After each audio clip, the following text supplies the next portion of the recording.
Olá pessoal, tudo bem? Meu nome é Samuel Dalelaste, sou médico e esse é o nosso espaço aqui no YouTube para discutirmos temas relacionados à saúde, qualidade de vida e bem-estar. Bom, recentemente eu fiz um vídeo falando sobre hipertensão, aumento da pressão arterial. E subsequente aí falei de algumas dicas, falei do alho, do resveratrol, tudo que pode ajudar a tratar a hipertensão.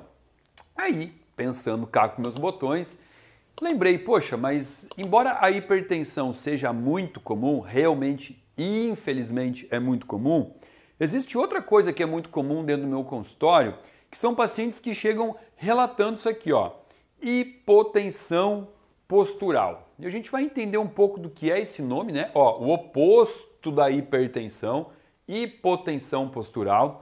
E por que cada vez isso é mais frequente dentro do meu consultório?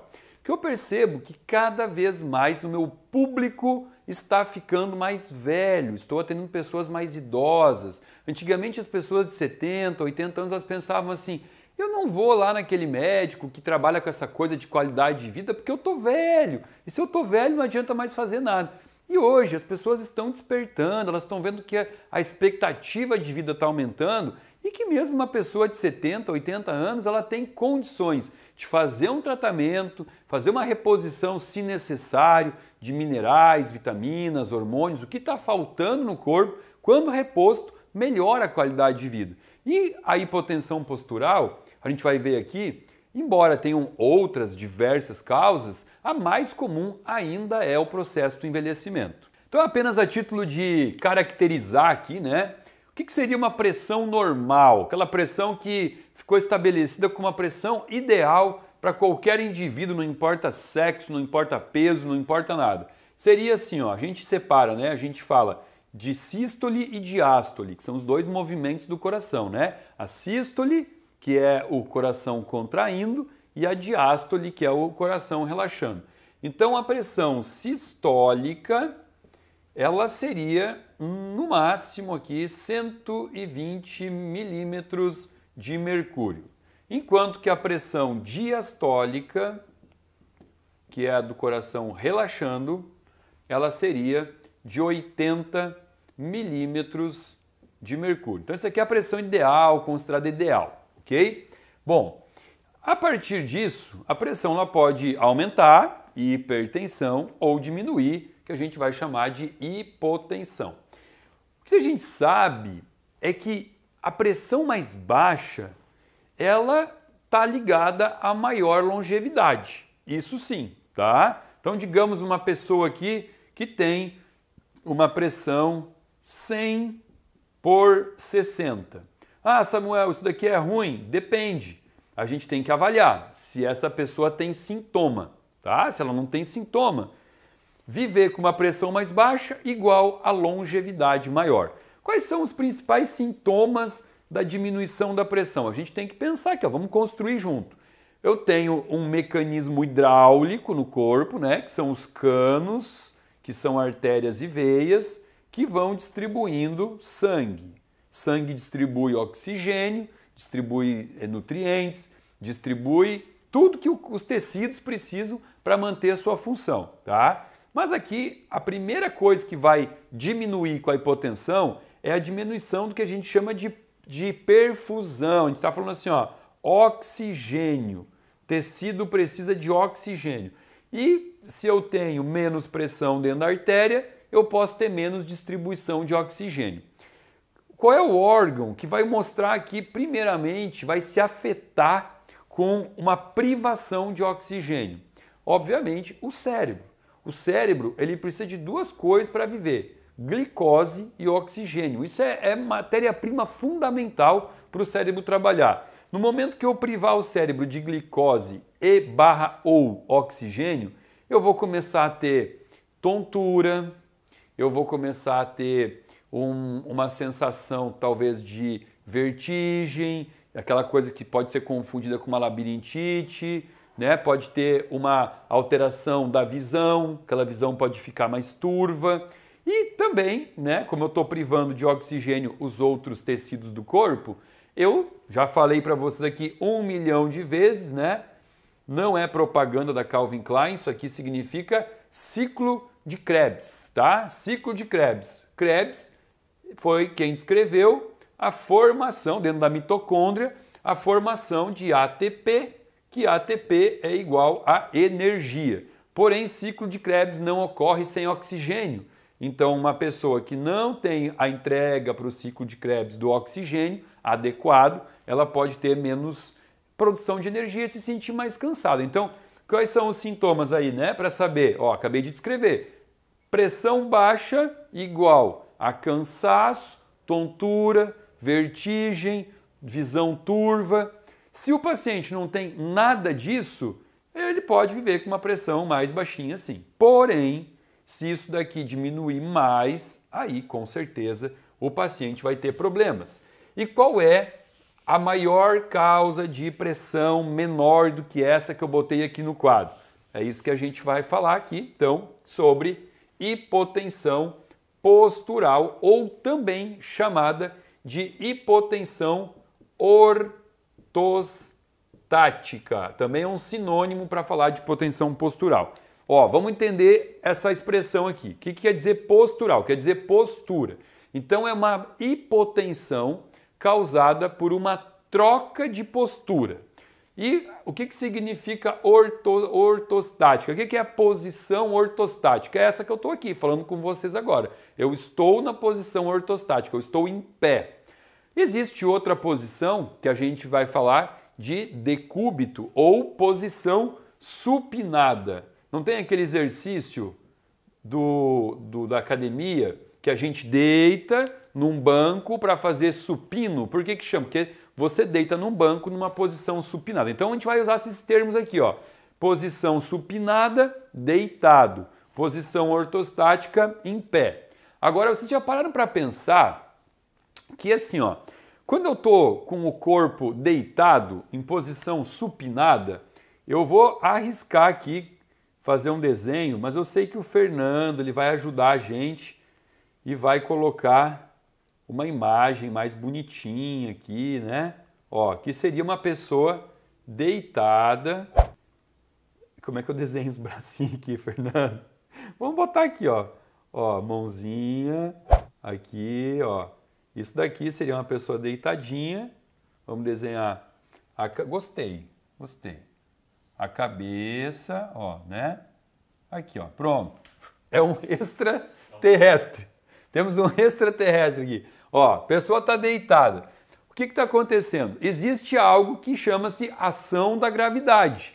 Como é que está a ação da gravidade nesse corpo aqui? Tá para cá. Então, assim, aqui, todo o sistema hidráulico aqui, a gente chama, né, sistema hemodinâmico desse paciente, ele está circulando sangue assim, ó. Para cá, para cá, para cá, para cá. Está andando assim. A partir do momento que a pessoa levanta, vamos imaginar aqui, ó. Ó, levantou. O que aconteceu? Mudou tudo. A ação da gravidade agora em alguém que está em pé, como eu estou aqui, ela vai trabalhar nesse eixo. E o corpo, rapidamente, ele precisa, então, se adequar a isso. Ele tem que entender as leituras e modificar totalmente a tonicidade do vaso, né? O vaso tem um tônus. Então, o corpo ele tem que fazer um ajuste que tem que demorar milésimos de segundo. Como que isso é feito? Existem receptores que são chamados de baroceptores, tá? Baro é de pressão. Ó, então eu vou desenhar aqui, ó. Eu tenho o coração, vamos desenhar o coração aqui. E do coração, ó, o coração é dividido em 4 cavidades. Do ventrículo esquerdo sai a artéria aorta e ela sai bem assim, ó. Ela sai para cima, tá? Ó, ela sai para cima, ela faz aqui uma coisa que a gente chama de cajado da aorta, porque depois ela desce lá para o abdômen. Isso como se fosse uma bengala. Isso aqui é o cajado, né? Então, aqui nesse arco da aorta, nesse cajado da aorta aqui, eu tenho a presença de baroceptores que também estão localizados nas minhas carótidas. As carótidas, que são aqui do pescoço, as artérias do pescoço, também vão ter a presença de baroceptores. Então, os baroceptores da aorta e do pescoço são os principais sinalizadores. Eles vão receber a informação de que o corpo modificou, né? Estava deitado e levantou, e aí começa a ter essa percepção através dos baroreceptores que vão ativar o quê? Em primeiro lugar, sistema simpático. Já ouviram falar disso? Isso não é o que deixa a pessoa mais simpática, não. Parece, mas não é, né? O sistema simpático é o sistema que vai começar a modular a liberação de adrenalina, noradrenalina, para começar a fazer a contração do vaso, para que os vasos comecem a se contrair para empurrar esse sangue para cima, né? Porque nesse processo aqui de levantar, vamos pegar alguma coisa aqui, ó, meu telefone aqui, ó, né? Ó, tá deitadinho, o que aconteceu aqui? Levantou. Quando levantou, esse sangue todo que estava aqui, ele tende a descer pela pressão. Ele vai para os membros, para as pernas, ele vai ficar localizado na parte de baixo. Então tem que ter uma contração para jogar isso para cima. E quem vai trabalhar com isso é principalmente o sistema simpático e o rim. O rim também, porque no rim existe um estímulo que a gente chama de produção renina, angiotensina, aldosterona, que eu já falei sobre esse mecanismo no próprio vídeo sobre hipertensão, onde a renina vai estimular que a angiotensina 1 converta em angiotensina 2, converta em aldosterona, porque a aldosterona é um hormônio vasopressor ou vasoconstritor. É sinônimo, né? Vasopressor, vasoconstritor, ou seja, ele vai contrair tudo isso, né? O calibre da artéria e jogar para cima, tá? Então tudo isso acontece rapidamente, acontece todos os dias. Quando você acorda de manhã e você levanta da cama, rapidamente teu corpo já vai se adequar totalmente e você não sente nada. Porém, o que vai acontecer aqui? Se eu tiver um delay, se eu tiver um retardo nessa sinalização, nesse sistema de controle, e o delay pode ser de segundos, pode ser mínimo, pode ser muito pequeno, você pode realmente apresentar o que a gente vai chamar então de hipotensão postural ou hipotensão ortostática, que é uma sensação que geralmente dura muito pouco tempo, segundos ou poucos minutos, que a pessoa levanta da cama e ela fica assim, ela fica um pouco tonta, né? E pronto, passou. A visão ficou turva, ela ficou um pouquinho tonta e espera-se que se acontecer algo assim, termine desse jeito que eu falei. Ficou um pouquinho tonto, passou. Porém, isso pode se agravar e a pessoa pode ter o que a gente chama de uma síncope. Ela pode realmente desmaiar, ter uma queda ao chão, se machucar, ter um traumatismo crânioencefálico e isso é um perigo, né? Ela pode ter uma síncope seguido, inclusive, de convulsão, tá? Por quê? Como eu falei para vocês, o cérebro precisa de oxigênio. E o que determina hipotensão postural é uma pressão sistólica muito baixa. Eu vou pôr aqui para vocês, ó. É quando a pressão sistólica ela está igual ou menor a 20 milímetros de mercúrio ou a diastólica menor do que 10 milímetros de mercúrio. Então, isso daqui é uma incapacidade total de manter perfusão sanguínea em tecidos e no cérebro. Então, o paciente ele pode ter uma síncope, ele pode cair, se machucar e pode ter uma convulsão. Quais são as principais causas de hipotensão? Bom, aqui existe uma que a gente chama de fisiológica, né? Que seria o próprio processo do envelhecimento, tá?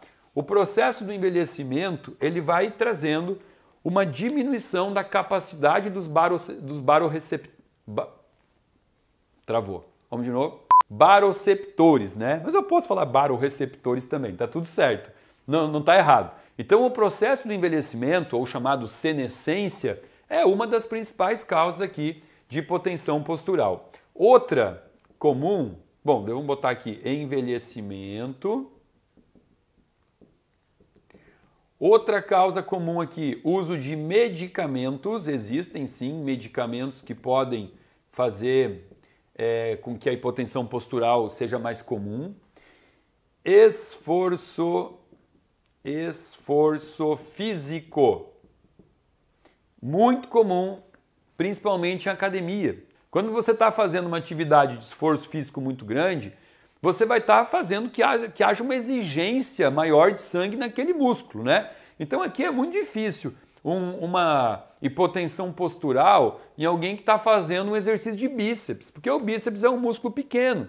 Agora, fazendo exercício, por exemplo, de perna, um quadríceps, né, que é a coxa, um músculo muito grande, a pessoa faz muito esforço, ela vai demandar uma necessidade muito grande de sangue e oxigênio naquele tecido, naquele músculo, e ela pode ter uma hipotensão. A gente já viu aí diversos acidentes em academia, né? Pessoas que realmente desmaiam e geralmente é no treino de perna. Obviamente que também algumas doenças que acometem o sistema vascular, e vamos falar aqui, uma das principais é o diabetes. O diabetes, ele é uma doença que quando o paciente não tem controle sobre ela, né, não está fazendo uma dieta certinha, não está bem medicado, ele pode também aumentar aqui as chances de desenvolver uma hipotensão postural. Agora, o que chama atenção e que é um perigo é o seguinte, olha o que eu botei aqui em primeiro lugar. Eu botei o processo do envelhecimento. E o processo do envelhecimento, ele não vai trazer somente um aumento da probabilidade de ter uma hipotensão postural. Ele vai trazer outras possíveis patologias que o próprio processo do envelhecimento favorece. Mas a gente aqui desse canal sabe que envelhecer não é igual a adoecer. A gente pode envelhecer com saúde. Porém, vamos falar da grande massa, das pessoas que não seguem o meu canal do YouTube, das pessoas que fazem o que querem, que comem o que querem, que não se exercitam. O que pode acontecer? Uma das coisas mais comuns com o envelhecimento é uma doença chamada osteoporose, onde principalmente a mulher, né? Pode, tem homens também, mas é muito mais comum em mulher. E aí, ó, Fernando, tem vídeo, né? Falamos aqui? Tem de osteoporose aqui. Bota o linkzinho. Pessoas com osteoporose, elas têm o osso mais fragilizado, né? O osso mais poroso, mais fraco. O que vai acontecer aqui com uma mulher, então, vamos falar de mulheres, que é mais comum, que já está numa idade de 70 anos, 75, 80 anos, que já tem uma osteoporose e faz uma hipotensão postural seguida de síncope, de desmaio, de queda. Ela tem uma probabilidade muito grande de fazer uma fratura. E uma das fraturas mais perigosas é justamente a fratura de quadril, que é um local muito comum de osteoporose. É a segunda maior causa de morte em mulheres na idade adulta, na velhice. Então a gente tem que ter um cuidado muito grande, porque a hipotensão postural no idoso, ela pode ter sim problemas sérios, porque o idoso já está mais fragilizado. Samuel, legal, entendi tudo, entendi o que é hipotensão postural, quando acontece, mas o que a gente faz? Porque, né, se o processo do envelhecimento, ele vai ter aí então a questão da diminuição da sensibilidade dos baroreceptores, como é que tem remédio para melhorar os baroreceptores? Não, remédio não tem, mas a gente vai falar aqui brevemente sobre como evitar isso, né? Olha, o que a gente sabe até então sobre hábitos que podem ajudar a diminuir a hipotensão postural. Ó, falei para vocês que tudo envolve tônus, né? Tônus de músculo, tônus também de parede arterial e, poxa, depois de toda a aula de hipertensão, onde eu falei do processo inflamatório, onde eu falei de glicose glicando em aminoácido lisina, a lisina não podendo fazer a renovação da elastina, do colágeno do vaso. Então é óbvio que a alimentação ela vai estar em primeiro lugar aqui. Uma alimentação pobre em glicose, hipoglicídica, pico glicêmico destrói com o vaso sanguíneo, vai fazendo com que o vaso sanguíneo vai perdendo esse poder de complacência, de adaptação. Então uma alimentação natural, que é o que a gente bate aqui nesse canal todo o tempo. É óbvio que a prática do exercício físico ela vai retardar em muitos anos, talvez décadas, o surgimento da hipotensão postural, ou talvez nem retardar, vai fazer com que não haja, que a pessoa chegue lá aos 95, 100 anos e nem saiba o que é isso. É possível, só que para isso tem que ter uma boa estrutura muscular, E já disse aqui, músculo não é estética, músculo é vital. A pessoa precisa ter uma musculatura que faça com que o esqueleto seja sustentado. Isso aqui é extremamente importante. Obviamente, alguns suplementos, né? Quando a gente fala em parede arterial, a gente está falando de colágeno, eu posso prescrever para o paciente, eu posso sim dar para ele silício orgânico, eu posso dar colágeno, né? Alguns suplementos que vão ajudar aqui a aumentar o óxido nítrico, posso dar taurina, vitamina C. Isso não é o objetivo da aula aqui, mas alguns suplementos, obviamente, podem ajudar. Agora, a gente fez tudo o que podia e o paciente ele está se queixando de hipotensão postural. Bom, o mais fácil, o mais inteligente e aplicável aqui é a gente orientar esse paciente a sair do decúbito que ele está ali, o decúbito dorsal, né, o decúbito de supinação, e levantar para o decúbito ortostático numa velocidade mais lenta, porque isso tudo está associado àquele levantar abrupto, que a pessoa está no chão, né, está na cama, levanta rapidamente e aí que dá aquele barato, dá aquela tontura. Então, quando o paciente está apresentando hipotensão postural, é muito importante fazer esse treinamento. E assim, existem até fisioterapeutas que são especializados nisso, tá? Então, legal, ó, vamos até pôr aqui, ó, né, fisioterapia. Vamos enaltecer aqui essa classe, né, dos fisioterapeutas. Terapia, importante também, tá? Mas esse exercício de levantar lentamente, devagarinho, é muito importante. Por quê? Porque você consegue resolver o problema, né? A hipotensão postural está muito associada à velocidade da troca de decúbito. Levantou devagarinho, né? Tá deitado. Sabe que o Fernando vai ter imagem para isso? Vamos ver, ó. Paciente levantando, senta na cama, dá um tempinho, espera alguns segundos e só depois disso ele levanta para ficar em pé. Bom, pessoal, era uma aulinha simples para falar um pouquinho sobre a principal causa aqui de hipotensão, a principal causa de hipotensão sintomática, né? Porque tem muita gente com hipotensão que não tem sintoma. Então, quando é sintomático, hipotensão postural, tá aí. Falamos tudo que podíamos. Espero que tenham gostado. Se você conhece alguém que está passando por isso, que está sofrendo com isso, manda essa aula, manda esse vídeo, compartilhe no grupo da família. Se tem o avô, a avó lá, eles vão gostar de assistir esse videozinho. Se você gostou, por favor, dá o likezinho. Se não está inscrito no canal ainda, se inscreva e aciona o sininho para receber o alerta de uma mensagem nova aí dos nossos vídeos toda segunda, quarta e sexta-feira, trazendo conteúdo sobre saúde para você. Abaixo desse vídeo tem um link que você pode acessar, se inscrever e fazer parte de um grupo VIP de pessoas que recebe conteúdo gratuito e exclusivo semanalmente aqui do meu canal. Fica aqui o meu muito obrigado.